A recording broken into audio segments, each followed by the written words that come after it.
The Untold Story of Lewis and Clark, Native Alliances and Near Disasters. September 24th, 1804.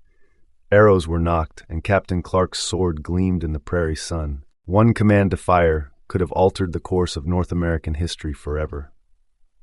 The fate of the Corps of Discovery, and perhaps the entire American westward expansion, hung by a thread.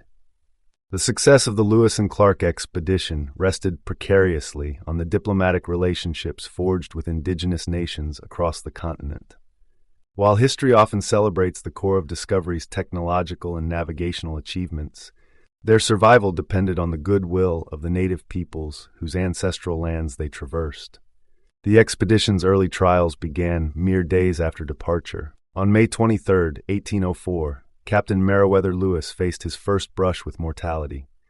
Walking along the Missouri River's treacherous banks, he lost his footing on a rock overhang. As the 300-foot drop yawned beneath him, Lewis's military training kicked in. "God's providence and this knife are all that stand between me and eternity," Lewis would later confide to Clark, his hands still trembling as he gripped the blade that had caught in the rock face and prevented his plunge. Clark's journal entry was characteristically sparse, dedicating only 2 lines to an event that could have ended the expedition before it truly began. The following day brought the Corps to Boone's settlement in present-day St. Charles County, Missouri. Founded in 1799 by the legendary Daniel Boone himself, this community of Kentucky transplants represented the furthest reach of American settlement. Though Boone, then 70 years old, was rumored to have ventured as far as the Yellowstone River, no record exists of a meeting between these 2 generations of explorers. The silence in both captains' journals speaks volumes. Such a momentous encounter would surely have warranted mention. As the expedition pushed upstream, the Missouri River revealed its formidable nature. The heavy keelboat, laden with supplies, fought against the current like a wounded beast. Private Joseph Whitehouse recorded in his journal, "Sir," called out one of the men, his muscles straining against the tow rope, "the starboard side's taking on water." "Shift the cargo," Clark commanded, his voice carrying over the river's roar. "Every man not on the rope, move to port now." The crew scrambled across the deck, redistributing weight to avoid the treacherous sandbars that could strand them for days. Their enemies were not just the river's currents, but also its smallest inhabitants. Mosquitoes descended in clouds, and ticks found their way into the most uncomfortable places. Combined with the muddy Missouri water and a diet devoid of fresh produce, the men soon faced a more insidious threat. Dysentery and skin boils plagued the crew. By June 26th, having reached present-day Kansas, the expedition faced its first serious challenge to discipline. Hugh Hall and John Collins, assigned to sentry duty, succumbed to temptation and broke into the whiskey stores. The next morning, they stood before their commanding officers, faces ashen. "Gentlemen," Lewis addressed them, his voice tight with controlled anger, "you understand the gravity of your actions? One moment of weakness could have left us vulnerable to attack or accident." The subsequent court-martial saw both men flogged, though they would later redeem themselves through dedicated service. Their names would eventually grace creeks in the Western Territories they helped explore. The Corps celebrated America's 28th Independence Day in Atchison County, Kansas, though the festivities were interrupted when Joseph Field suffered a snake bite. The incident highlighted the expedition's vulnerability to the natural hazards that lay ahead. Despite these challenges, the Corps maintained their scientific mission, meticulously documenting flora, fauna, and geographical features along their route. The Missouri River tested not just their physical endurance, but their ingenuity as well. The keelboat's design, while sturdy, proved challenging in the river's meandering channels. Clark, drawing on his engineering experience, developed innovative methods for navigating the treacherous waters. "See how the current cuts beneath that bank," he would explain to his men. "We'll use it to our advantage. The river itself will help push us where we need to go." This practical problem-solving approach would prove crucial in the months ahead. The captain's leadership styles complemented each other perfectly. Lewis's scientific mind balanced by Clark's practical experience. Their partnership would be tested repeatedly as they faced the unknown. The Corps' encounters with native nations were carefully documented, though modern historians note that these accounts must be read with an understanding of period biases. The expedition's success hinged on diplomatic relationships with the Oto, Missouri, Yankton, and other nations. Each meeting required careful protocol and cultural sensitivity. One of the most significant additions to the expedition would be a young Shoshone woman, whose name has been transcribed variously as Sacagawea or Sakahawea. The debate over the correct pronunciation of her name reflects a larger discussion about historical accuracy and cultural preservation. Linguistic evidence suggests both pronunciations have historical validity, though the Hidatsa etymology supports Sacagawea. A teenage mother at the time of joining the expedition, Sacagawea's contributions would prove invaluable. Her presence helped signal peaceful intentions to native nations they encountered, while her knowledge of the terrain and local resources repeatedly proved crucial to the Corps' survival. The challenges faced by the Corps of Discovery in these early months would pale in comparison to what lay ahead. Yet these initial trials forged them into a cohesive unit, prepared to face the unknown territories that beckoned. Their journey would reshape American understanding of the continent's geography, its peoples, and its resources. The expedition's legacy extends far beyond their maps and journals. It represents a pivotal moment in North American history, where different cultures and ways of life intersected.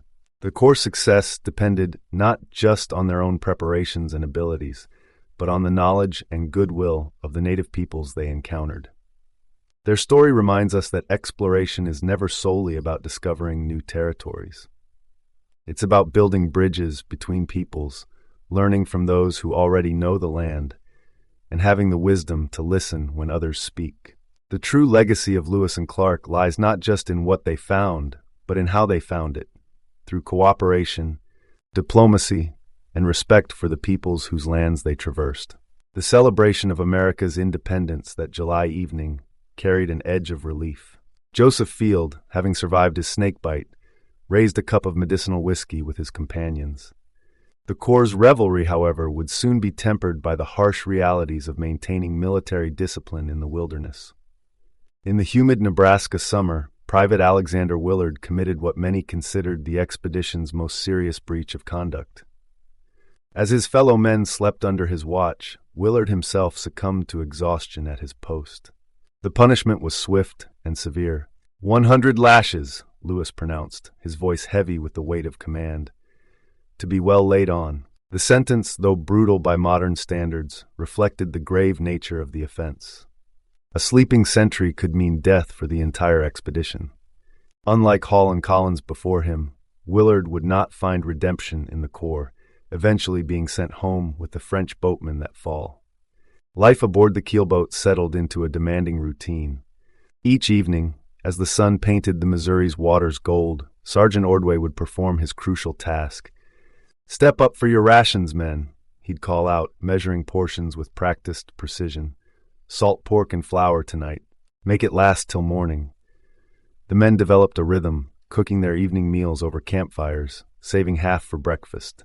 This monotonous diet was fortunately supplemented by the hunting prowess of George Druyer and his companions, who regularly brought fresh game to the company's pot. The isolation of their journey was occasionally broken by unexpected encounters with other white travelers. A group of 3 trappers, weathered by a year of fur collecting on the upper Missouri, passed them heading downstream. Days later, they met Pierre Dorian, an elderly Frenchman whose life bridged 2 worlds. Married into the Yankton tribe and fluent in their language, Dorian represented the kind of cultural intermediary the expedition desperately needed. "Your knowledge of the Yankton ways would be invaluable to us," Lewis offered, recognizing the opportunity. Dorian agreed to join them as an interpreter, adding another layer of diplomatic capability to their mission. By early August, the Corps reached the future site of Council Bluffs, Iowa, where they encountered their first Native Americans since leaving St. Charles. The meeting with the Oto and Missouri tribes began auspiciously enough. Lewis's gifts of tobacco, flour, and pork were reciprocated with watermelons, a welcome fresh addition to their diet. The following day's ceremony reflected the complex power dynamics at play. As the American flag rose above the prairie, the Corps performed a military parade, their uniforms gleaming in the summer sun. Lewis then delivered what would become his standard diplomatic address, carefully crafted to assert American authority while offering protection and trade. "The great chief in the East now owns these lands," Lewis proclaimed, his words carried across the assembly by interpreters. "He offers his protection as a father to his children, but demands obedience in return." His carefully measured tone carried an implicit threat. Resistance would mean isolation from vital trade goods, especially the firearms and powder that had become essential to tribal survival. The ceremony's aftermath brought another crisis to the expedition.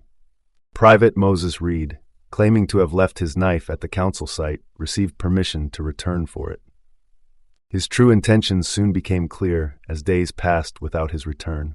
"If Reed has deserted," Lewis instructed Druyer and 3 others, his jaw set with determination, "bring him back. If he resists," the unspoken conclusion hung in the air. Desertion threatened not just discipline, but the expedition's very survival. 10 days later, Druyer's party returned with more than just their quarry. Accompanying the captured Reed was Little Thief, the principal chief of the Odo who had been absent during the initial council, hunting buffalo. The chief's arrival presented both opportunity and challenge for the expedition's diplomatic mission. Little Thief's reception of Lewis's standard speech revealed the complex realities facing native nations in this period of rapid change. The invitation to visit Washington, D.C. the following spring was met with skeptical interest, but the chief's primary concerns were more immediate and practical. "Our enemies, the Omaha, raid our villages," Little Thief explained through interpreters. "Without rifles and powder, how can we defend our people?"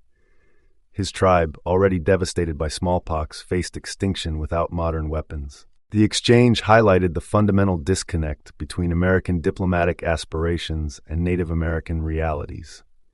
Lewis's offers of medals, paint, and combs seemed trivial against the existential threats facing tribes like the Odo. Decimated by disease and caught in cycles of intertribal warfare, they sought concrete means of survival rather than symbolic gestures of friendship. This pattern would repeat itself throughout the expedition's journey.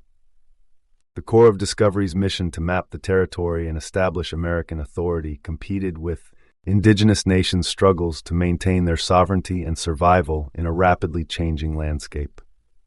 The expedition's success would depend on navigating these complex diplomatic waters as skillfully as they navigated the Missouri's treacherous currents. The episode with Reed and Little Thief exemplified the dual challenges facing the Corps, maintaining internal discipline while building external alliances. Their journey was not just a physical expedition, but a complex diplomatic mission, requiring them to balance military authority with cultural sensitivity and American territorial ambitions with indigenous nations' sovereignty. These early encounters would set patterns that would shape not just the expedition's future interactions, but the entire course of American Indian relations in the decades to come. The Corps of Discovery's journey marked the beginning of a new era in the American West, one where the dreams of expansion would repeatedly collide with the realities of existing Native nations' rights and needs. The diplomatic dance between the Corps of Discovery and Little Thief reached its delicate conclusion. The Oto chief's request for assistance against the Omaha raids fell on sympathetic but unmoved ears. "Our people need weapons to defend themselves," Little Thief pressed, his weathered face reflecting years of tribal warfare. "If not weapons, then help us make peace with the Omaha." Lewis's response was diplomatic but firm. Time constraints, he explained, made such mediation impossible. The underlying reality, however, spoke to the expedition's priorities. The Odo, while worthy of respect, lacked the strategic importance of larger nations like the Lakota or Mandan that lay ahead. The Corps' attention soon turned to internal matters. Private Reed's desertion demanded swift resolution. The captured soldier stood before his companions facing punishment for his betrayal. The gauntlet, 4 runs through 2 lines of men wielding switches, served as both punishment and deterrent. Little Thief watched the proceedings with growing discomfort. "Why do you harm your own brother this way?" he asked through interpreters, petitioning for Reed's pardon. The cultural gulf between Native and European concepts of justice had never seemed wider. Like Willard before him, Reed lost his status as a full member of the Corps, joining the French boatmen for the remainder of his journey.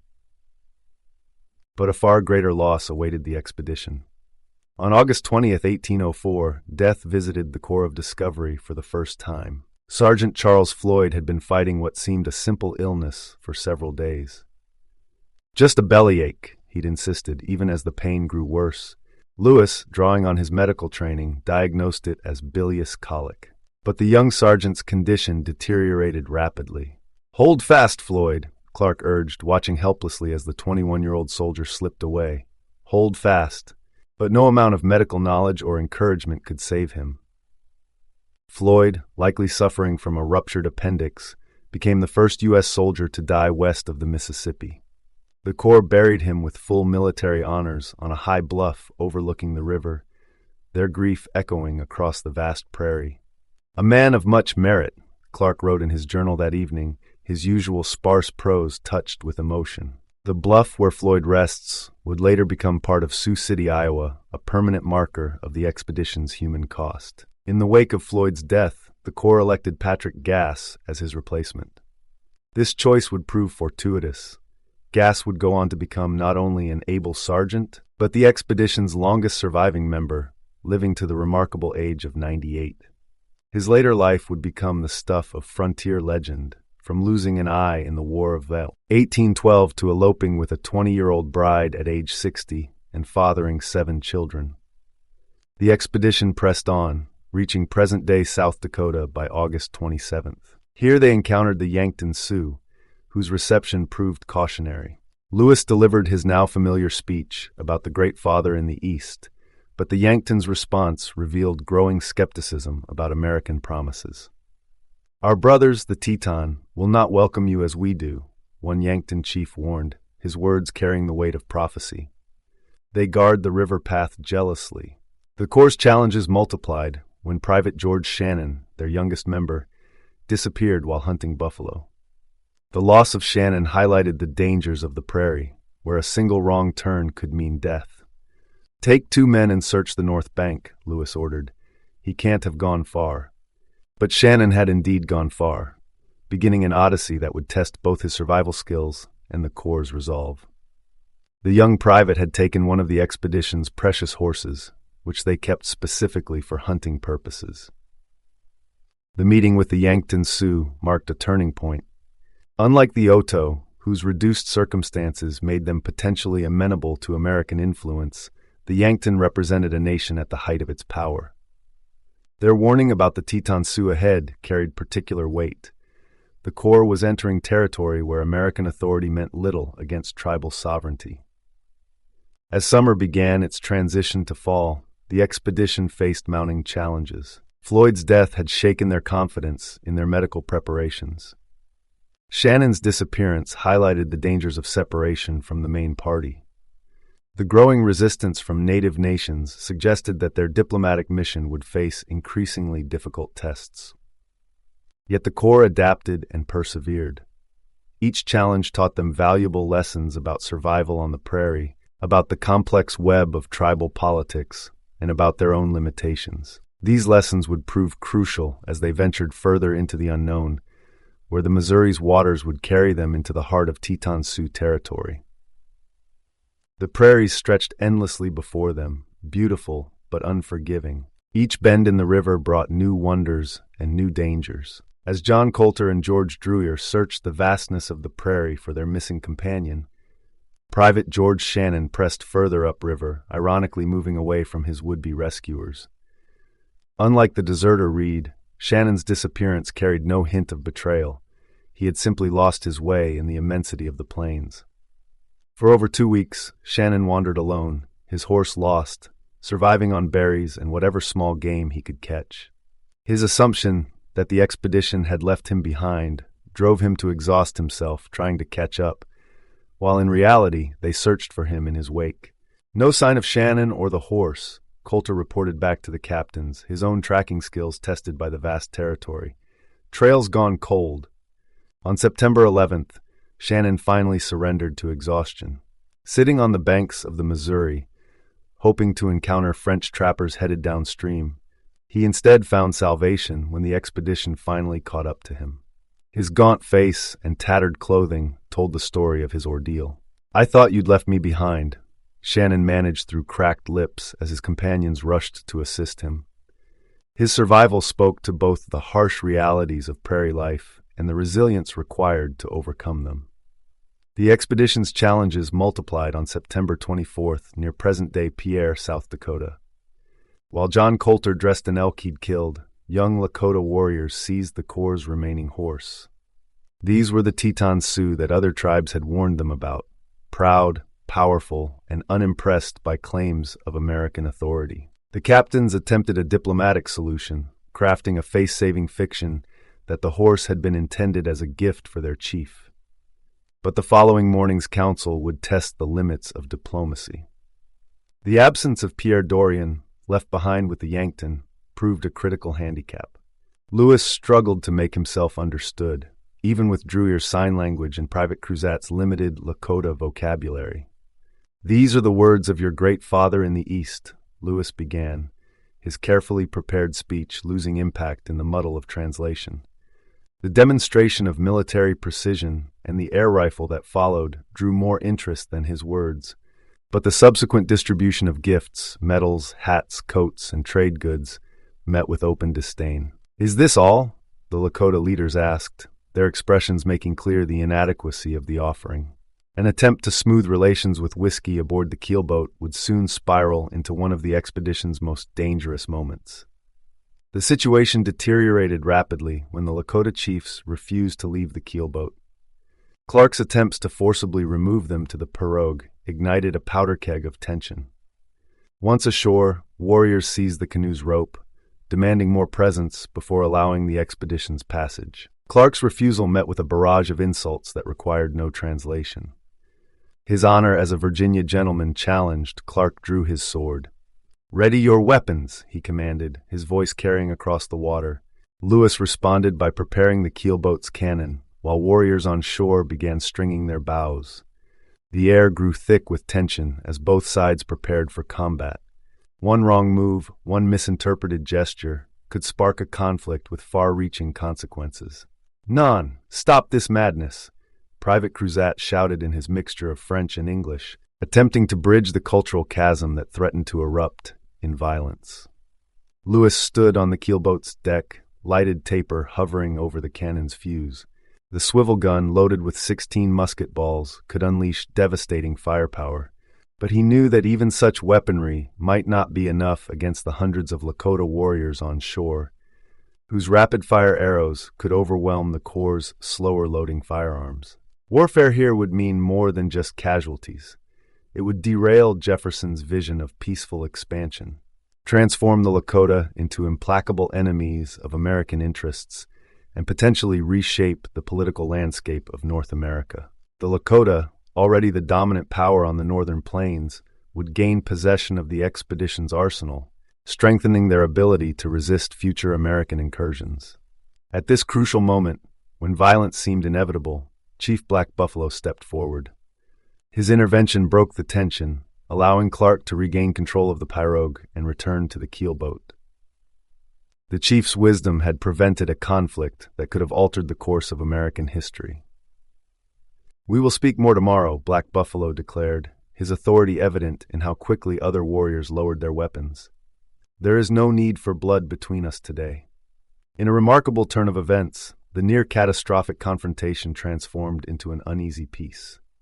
Black Buffalo himself spent that night aboard the keelboat, a gesture of trust that helped ease tensions between the two parties. The following day, the expedition traveled 5 miles upriver to his village, though wariness remained on both sides. The incident highlighted the complex dynamics at play in the American West. The Corps of Discovery's mission to assert U.S. authority clashed directly with the reality of Lakota power. The Teton Sioux controlled the Missouri River's vital trading routes, and they saw little reason to accommodate American pretensions to sovereignty over their ancestral lands. Jefferson's instructions to Lewis had specifically emphasized caution in such encounters. Yet in the heat of the moment, both captains had been ready to risk everything rather than submit to what they perceived as coercion. Their Virginia gentleman's pride, confronted with Lakota warrior culture, had nearly sparked a disaster. "Keep your weapons ready," Clark quietly instructed his men as they continued their stay among the Lakota, "but let's pray we won't need them." The Corps remained in Lakota territory for several more days, maintaining a delicate balance between diplomacy and defensiveness. Each night, the men took turns at watch, their nerves on edge despite the outward appearance of peace. The episode served as a stark reminder that their journey's success depended as much on diplomatic skill as on military preparedness. "We must be more careful," Lewis confided to Clark after the crisis had passed. "We cannot afford another such confrontation." The Lakota warriors, fresh from a successful raid against the Omaha, performed a scalp dance before the expedition. Among their prisoners were several Omaha with whom Private Cruzat could converse. Their warning was clear. The Lakota planned to ambush and rob the Corps once they dropped their guard. Tension mounted the following evening when a snapped anchor cable sent the keelboat swinging wildly in the current. Men scrambled across the deck, their shouts echoing across the water. On shore, the Lakota warriors stirred uneasily. "The Omaha! They attack!" a chief cried out, misinterpreting the commotion. Lewis, hearing the chief's shouts but not understanding their meaning, feared an imminent assault. "To arms!" he called to his men, the order ringing out across the water. Only the quick realization on both sides that this was merely a misunderstanding prevented bloodshed. Dawn brought no relief. Black Buffalo approached the keelboat with a force of armed warriors. As he engaged the captains in conversation, the partisan and his heavily armed men seized the vessel's bowline. "More tobacco," Black Buffalo demanded, his tone leaving no room for negotiation. "Then you may proceed."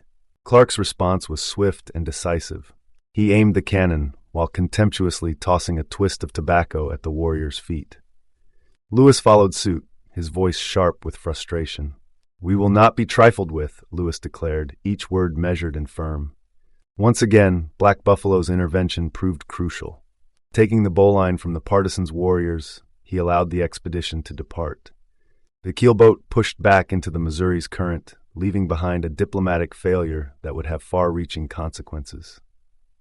In his report to President Jefferson, Lewis would describe the Lakota as the vilest miscreants of the savage race. This harsh judgment reflected more than personal animosity. It represented the collapse of Jefferson's hopes to bring the Missouri's most powerful nation under American influence. Yet the encounter's complexity ran deeper than the expedition's journals revealed. The Lakota, anticipating retaliation from their recent raid on the Omaha, viewed these strange newcomers with understandable suspicion. Their experience with white men had been limited to traders, and the Corps' reluctance to engage in commerce, while carrying an unprecedented quantity of trade goods, seemed suspicious at best. The language barrier further complicated matters. Lewis's attempts to explain their mission's unique nature likely lost crucial meaning in translation. Even if perfectly understood, the expedition's goals might have heightened Lakota hostility. Their control over Missouri River trade faced direct threat from American ambitions to establish direct relationships with tribes further upstream. Tribal politics added another layer of complexity. Black Buffalo shared leadership with the partisan in Buffalo Medicine, each man navigating internal power dynamics invisible to the Corps.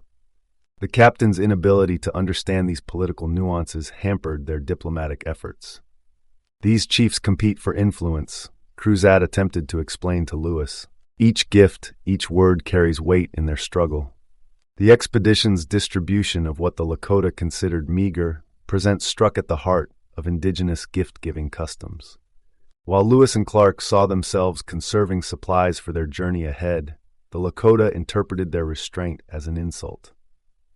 "They bring many goods but share little," one warrior observed to Black Buffalo. Their words of friendship ring hollow. The Missouri River, lifeline of the plains, had become a theater of cultural collision.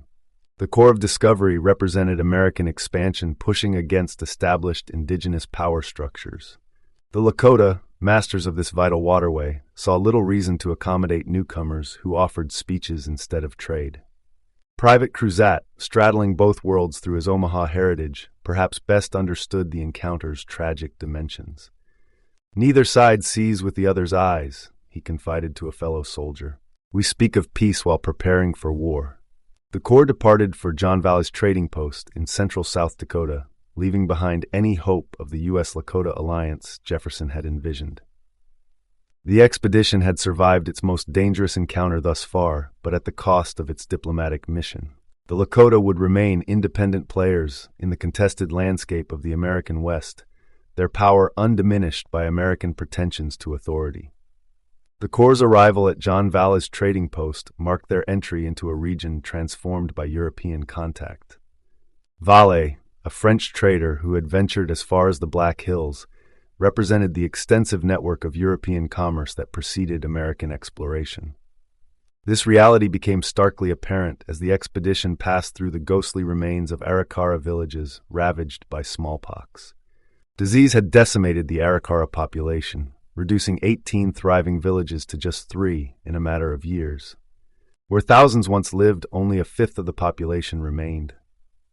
These empty lodges stood as silent testimonials to the devastating impact of European diseases on native communities. The surviving Arikara villages received the expedition with cautious hospitality, aided by the presence of traders Joseph Graveline and Pierre Tabot, who facilitated introductions to tribal leaders. The ceremonial pattern established with previous nations unfolded once again. "We bring words from your great father," Lewis announced to the assembled chiefs, tobacco smoke curling between them. The ritual exchange of gifts followed, accompanied by Lewis's familiar speech urging peace with the Mandan to the north. The expedition's display of military might, 3 cannon shots thundering across the prairie, and demonstrations of the air rifle, preceded a more generous distribution of goods than previous encounters had seen. An entire bale of clothing, glass beads, combs, knives, and tomahawks changed hands. When offered whiskey, however, the chiefs displayed unexpected wisdom. "We have seen what this water does to men's minds," one chief responded, declining the offer. "We do not wish to act like fools." Evening brought a different kind of cultural exchange. The Arikara, believing in the transmission of power through intimate relations, encouraged their wives to consort with the expedition's men. York Clark's enslaved companion drew particular attention as the first black man the Arikara had encountered. They considered him big medicine, and several husbands actively sought his company for their wives. These encounters, while presented in journals as moments of cultural exchange, carried darker implications. The transactions often involved women who had little choice in the matter, their bodies used as currency in a complex web of power relations. The expedition's men, including York, participated in a system that viewed women as property, even as they themselves became vectors for disease. The Corps' time among the Arikara was marked by another disciplinary crisis, when Private John Newman faced court-martial for repeated expressions of a highly criminal and mutinous nature. The specific nature of his offense remains unknown, but the response was severe. 75 lashes before the assembled company. An Arikara chief witnessed the punishment with evident distress. "Stop!" he called out. "Show mercy to this young man." When the captains explained their disciplinary system, the chief offered a stark cultural contrast. "We too make examples, but through death, not whipping. Better to die than live with a broken spirit. We do not even whip our children." Newman's punishment included exclusion from the remainder of the expedition. He would return east with the keelboat the following spring. Yet even in disgrace, he showed commendable character, contributing actively to the return journey once his wounds healed. "He stands acquitted in my mind," Lewis would later write, though military discipline prevented Newman's full reinstatement. Like many Corps veterans, Newman received a land grant for his service and later returned west as a fur trapper, until his death at Lakota hands in 1838. The expedition pushed northward, finally reaching the Mandan villages on October 26, 1804. The journey from St. Charles had taken 5 months and 5 days, but their arrival at this point, about 40 miles north of present-day Bismarck, marked only the beginning of their relationship with the Mandan people. "We'll winter here," Lewis announced to his men, "build our fort and prepare for spring."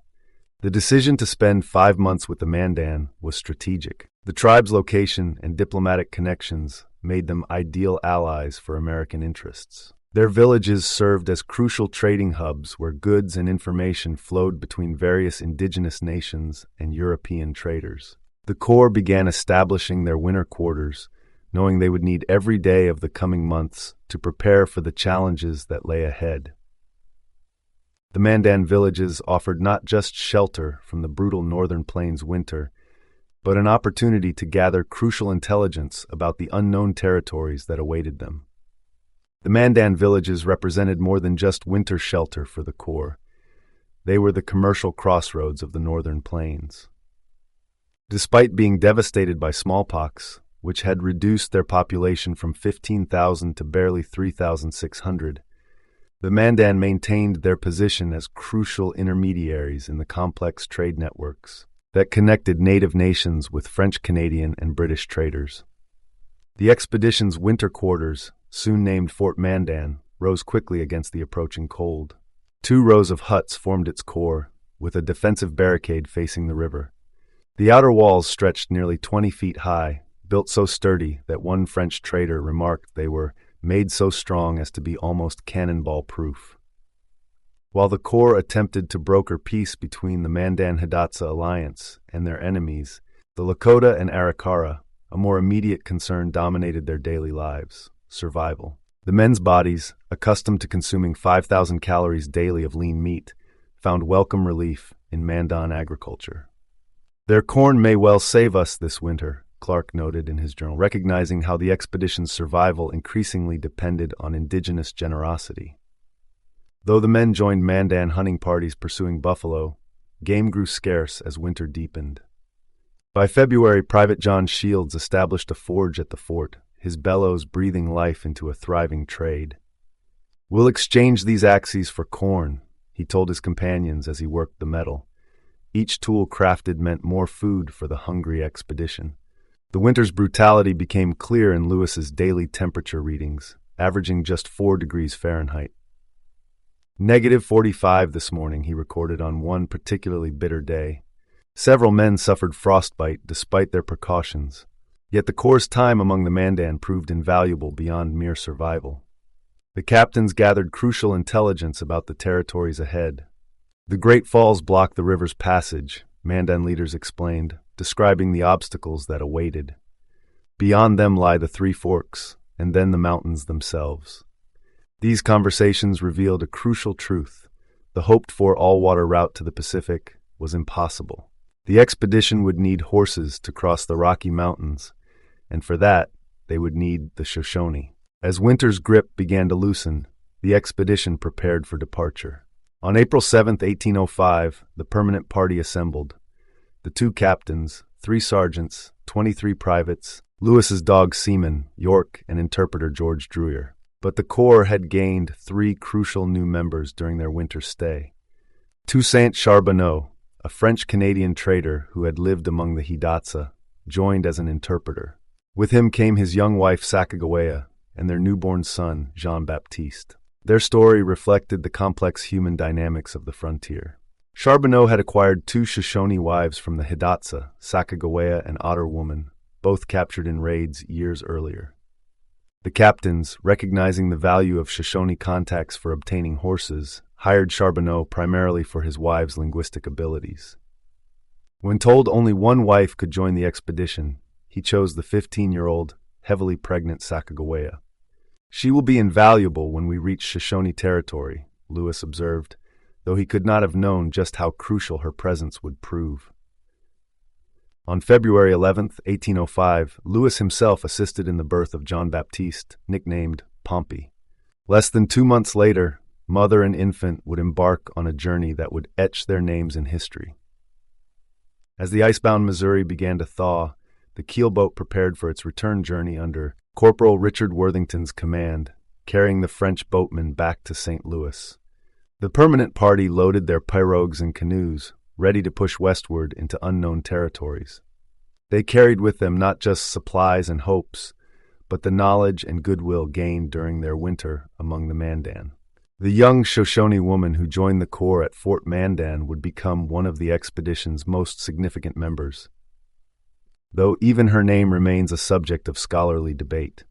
The journals of Lewis and Clark record it in at least 17 different variations, spelled 8 different ways, none with a J sound, all using what appears to be a hard G. Lewis noted that her name meant bird woman in Hidatsa. The Hidatsa language itself provides compelling evidence for the pronunciation Sacagawea, as it contains no J sounds. However, this seemingly straightforward linguistic explanation faces challenge from multiple directions. The Lemhi Shoshone, her native people, maintain that her name should be pronounced Sacagawea, meaning boat launcher or boat pusher in their language. This interpretation gains support from historical records and oral traditions that have preserved this pronunciation across generations. Our ancestors knew her name, modern Shoshone elders insist. It has been passed down through our people since her time. The complexity deepens with the possibility that her Hidatsa captors transliterated her Shoshone name into their own language, adapting its pronunciation to match their linguistic patterns. Scholar John Rees suggests another intriguing theory, that the confusion originated in sign language, where the signs for boat pusher and bird bore striking similarities. The signs are so close, Rees notes in his research, that Charbonneau may have misinterpreted their meaning when explaining his wife's name to the captains. Nicholas Biddle's 1814 edition of the Expedition Journals adds another layer to the mystery.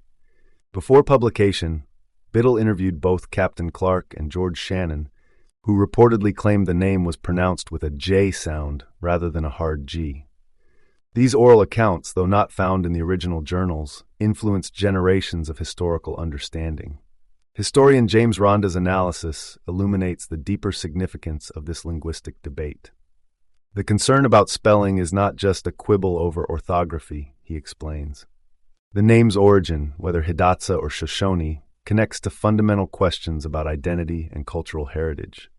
Lewis's journal entry from May 20, 1805, provides crucial evidence. In naming what is now Crooked Creek in north-central Montana, he wrote Sacagawea, or Bird Woman's River, using specific phonetic spellings that suggest the Hidatsa pronunciation. Irving Anderson's research, drawing on extensive linguistic analysis, supports the Sacagawea spelling as best fitting both historical and linguistic evidence. However, Bob Sandin's unpublished paper, Sacagawea, The Origin and Meaning of a Name, raises important questions that challenge this consensus. The debate extends beyond academia into the realm of cultural identity. The Hidatsa preserve oral traditions suggesting that she was actually Hidatsa by birth, having spent time among the Shoshone as a child before returning to her people. These stories add yet another layer of complexity to questions of her identity and heritage. Our stories tell of her time with the Shoshone, Hidatsa elders recount, but she was one of our people. The linguistic evidence, while substantial, cannot definitively resolve these competing claims. Professional linguists themselves differ considerably in their conclusions, reflecting the challenges of reconstructing historical pronunciation across multiple indigenous languages. The modern Shoshone's insistence on Sacagawea carries particular weight, representing a living cultural connection to their historical figure. Their pronunciation preserves not just a name, but a claim to her legacy as a daughter of their nation. Beyond the linguistic debate lies the undeniable impact of this remarkable young woman on the core of Discovery's success. Her contributions proved invaluable across multiple dimensions, as interpreter, cultural mediator, and guide. Without her presence, the expedition's fate might have been drastically different. Her husband, Toussaint Charbonneau, presented a stark contrast. The French trader's quick temper and incompetence on the water made him more liability than asset. Lewis's assessment was unsparing, a man of no particular merit. Yet Charbonneau's selection of his younger, pregnant wife over Otter woman for the journey would prove fortunate for the expedition. Despite her youth, merely 15 when she joined the Corps, and the challenges of caring for a newborn, she demonstrated remarkable capability and courage. The Bird Woman, as Lewis called her in his journals, shows uncanny skill in finding edible plants. Her knowledge of the landscape and its resources repeatedly saved the expedition from hunger and hardship. Her presence also served as a powerful diplomatic signal. Native nations they encountered recognized that a war party would never travel with a woman and infant, helping to establish the expedition's peaceful intentions. The debate over her name's pronunciation reflects larger questions about historical memory and cultural identity. Each proposed version, Sacagawea, Sacagawea, or Sakakawea, carries its own historical and linguistic evidence, its own cultural claims to truth. What remains beyond dispute is her essential role in one of America's most significant explorations. Her contributions transcended mere translation or guidance. She became integral to the expedition's survival and success. In Lewis's words, she proved herself one of the most valuable members of our company. Her story, like countless others from America's frontier era, reminds us that history's greatest journeys were rarely accomplished alone, but through the intersection of cultures and the sharing of knowledge. Subscribe to Native Legends and History Stories to uncover more hidden chapters of America's past, where every name tells a story, and every story shapes our understanding of who we are.